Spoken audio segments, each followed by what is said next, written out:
Manipur hojik thokliba lan asi BJP lengakna miyamgi sel chathokluba lana lut tawrubagi natte haina Chief Minister N Biren phongdokre. Manipur hojik thokliba lan asi paliba BJP lengakna miyamgi sel chathok kibagi natte interview tawdana lana thawok khalluba natraga lut party scandal tawrubagi natte Manipur machet tana thugaiba pamba kangbuga Manipur gi saktam kanba pamba kangbuga thengnaba lanthengni haina Manipur gi Chief Minister N Biren phongdokre wafam asingasi horticulture and soil conservation government of Manipur sinduna konung mamangda leiba city convention da pangthokpa skilling and livelihood program hudokpagi thoramda athoiba mithung oina saruk yaraduna Chief Minister na phongdokhibani Lengak paibadi yauriba cabinet minister sing MLA sing amadi department ki makok thong official kayana saruk yaduna pangthokiba thorum aduda Chief Minister na makha tana hai Manipur gi district khada asi ana thodok wathok kaya tokle haina maduda adumak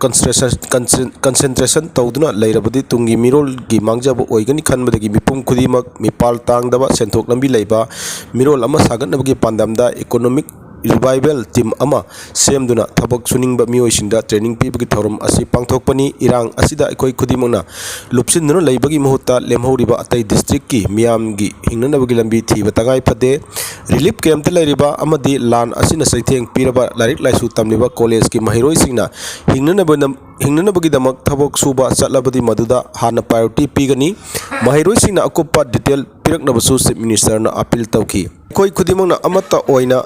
Tabok Tominarabadi Mai Park Pangangani Hiraduna Politics T Ekoi Masel Tugaina Bohonaba Ngaktani Politics Pungamangumsi Hiraduna Foundation Leiba Trainer Singna Manipur Lengak na Piriba Kudong Sabasing Asi Launa Honasi School College Office Kaba Haure Irang Asi Nemtrakle Hybida Sauba Kangbu Kayasu Yauri Irang Asi Nemtrakle Hybida Sauba Kangbu Asi Kari Kidamak Sauri Bono Togliba Irang Asi Ekoi Puna Tinginam Tingnamina bagi mahuta nakan amadigi wathok sautok naba honaba kangbu yauriba asidagi section minasi haina Chief Minister N Biren phongdoki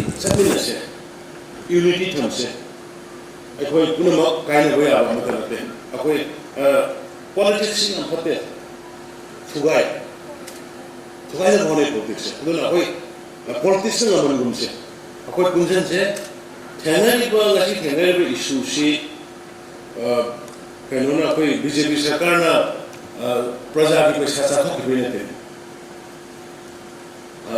interview तो गुना खबर हापुन महीने थे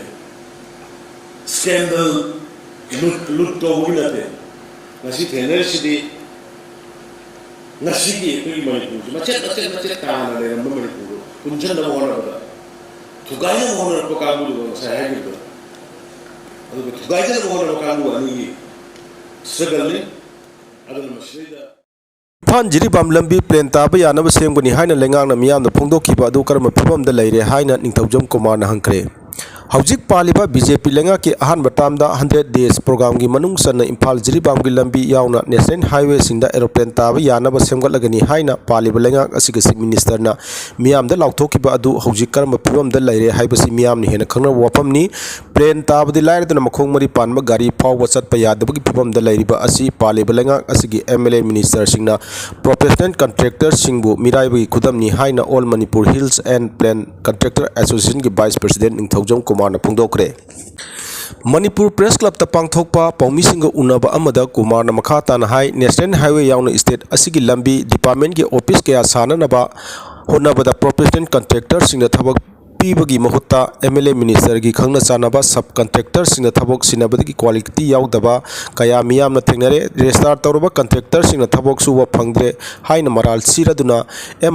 NICD gi project kaya ngasi ju mapani company singda pibagi thabok suwa losin mangamdra lairi state ki local contractor sing puning thogatpagi mahutta makhogi khudong chaba phangnaba MLA minister singi nagnaba mioi natrakna mapani company singda piriba asi tahoningde Manipur national games pangthokna bahonaba matamda Kumalampak main stadium yauna tongan stadium kaya local contractor sina thabak subudagi mai pak pagalurina ngasi phawbuda mapangan kana leiriba asi local contractor sing asisu mapani company singa sangdamnaba yarabra haibagi wapam phongdokladuna Sports University semgana bahonabada mapani company singda sinakhibadagi ngasi di karma phibamda leiribagi haibudu paliba lenga asina ningsingba pai haujiksu DCL gi makhada Imphal jiribam lambi yauna tongan project ni palom thabak mamangi sahida losingani haina sel lokthokraga sinmi waibagi sel lokthokhiba गा लोइनना थबोकसिंग अमता मफम लेंदना लैरिबा असि निंगसिंगबा फै हाइनसु महांगना फोंदोखि programme BJP government है 100 days की programme लेने नमनी कौनसे लंबी से aeroplane ताब याद केंद्र सेमें हजे फिल्म से हाँ पाइब फिल्म फिल्म फरक NHIDSL पाइग कमाई तब संघ मई मचा मंत्री नकब और मोगी फार्म कंपनी खर रिलेटेड मई मचा सब पौथों सूरी लाइव रेस्टार तब रेस्टार कंडक्टर सिंहने सिनी अखोगी गवर्नमेंट की अखोगी फतब हैतारेको अदा अखोई मई मचासु लोइना फै हैते हाइरो अखोई फतब लई ngara mukta da bungi program ka MLA na to khai ga thawak halani ga to ni ko gamme ba right ya ba ko sai mei tim ja na thawak su da quality yorum da bungi quality le na thawak swani halani na MLA na habi do koi thagal de to but national highway ajiki NHIDSL na to thawak sida nuti ki gari chane ba puthare ga adu to ga adiki Manipur driver union na lamben declaring to rega to Assam Muslim marriage divorce registration ek lokthok lagani haina cabinet orep laukre Assam da Muslim singi missing asi sing isaugum sada nipurom yorokpada state adugu chief minister nunangba phongdokraba matung ngarang pangthokiba Assam gi cabinet mifam na state adu da satnaramba Assam Muslim marriage and divorce registration act and rules lising musapan kunthra manga asi lokthok atopa ama mohut silagani haina warep laukre ngarang pangthokiba cabinet mifam adu da act asigi mahutta repealing bill lising ani kunmari asina mohut sinanaba lakadriba assembly ni mifam na su warep lauragani haina se minister na mahaki ex account na phongdokre Assam gi chief minister Hemant Biswa Sarma hai